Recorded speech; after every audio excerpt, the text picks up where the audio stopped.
relaying today's information over the Marbury Vs Madison case. As many of you know, John Adams lost the most recent election against Thomas Jefferson. Before he left, however, he made it quite difficult for Thomas Jefferson, a Democratic Republican, to pass his new policies by appointing about 39 new federal judges. Many of you know these judges as midnight judges, for they were appointed the day before John Adams' term concluded.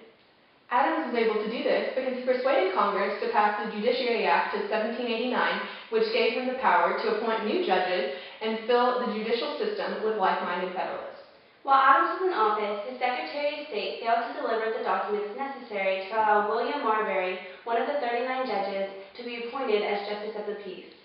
Then, when Jefferson was elected, he forbade the new Secretary of State, Madison, from submitting these documents. As a result, Marbury sued.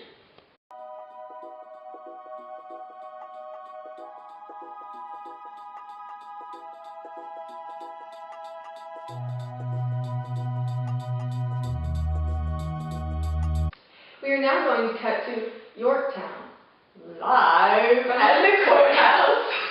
Hi, I'm Yorktown in Washington County, District of Columbia, outside the courthouse, ready to show you all a live clip from the Marbury vs. Madison court case.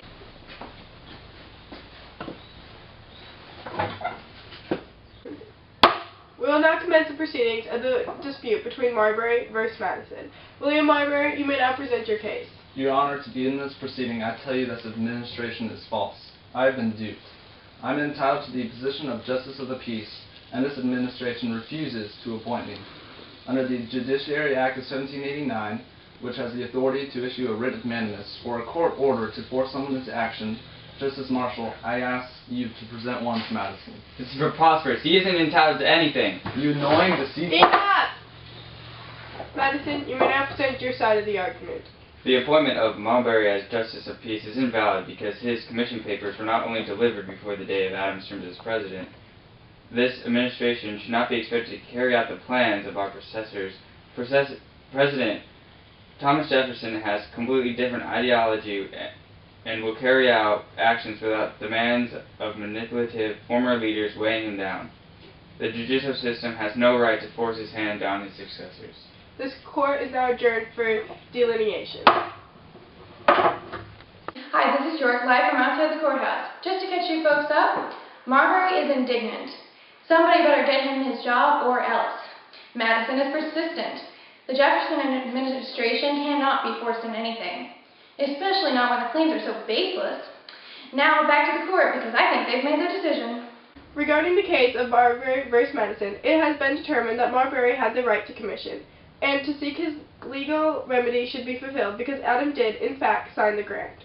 However, the Supreme Court does not retain the power to force on hand the government officials such as Marbury to carry out such actions because it is not promised in the Constitution, and the Supreme Court cannot create powers for itself that are not explicitly given.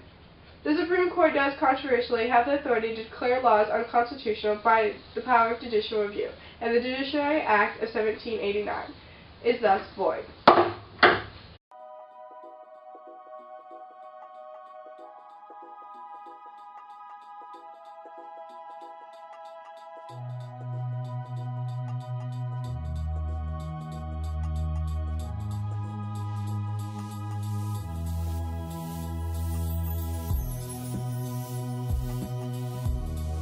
Hello, York again, live from outside our courthouse. I'm here with our great president, Thomas Jefferson. Mr. President, what are your opinions about the recent court ruling? I'm glad that the courts could admit that we are not required to give Sir Marbury anything. The Constitution does not state anything of this. However, Yes, is there anything you have qualms about in the recent court ruling, Mr. President?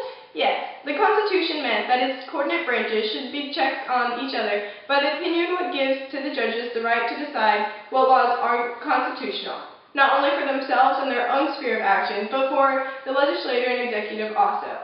And their spheres would make this judiciary a despotic branch. So much power should not be given to the federal government.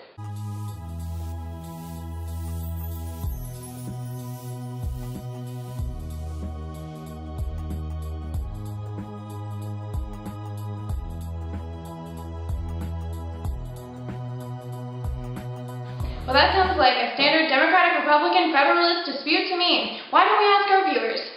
Hello, what do you think about the recent Marbury vs. Madison court ruling? Say is an obviously very wealthy Federalist merchant, but I am outraged at the lack of respect given to Marbury in this case. Jefferson and Madison simply can't be trusted to run this country. What's your perspective on the recent Marbury vs. Madison ruling on judicial review? I'm not sure of much. Details are slow to spread, but I am glad that we aren't adding more Federalist representation in the branches of our central government. I do wish, though, that the court did not have so much power over the branch of the people. Thank you for your perspective. Now, back to Lexington and Saratoga. Have a Liberty Day, Americans! Well, that's all, folks. Thanks for your views, and don't forget to like our Facebook page. Settle in for the weather forecast. It's looking a bit chilly in Boston today.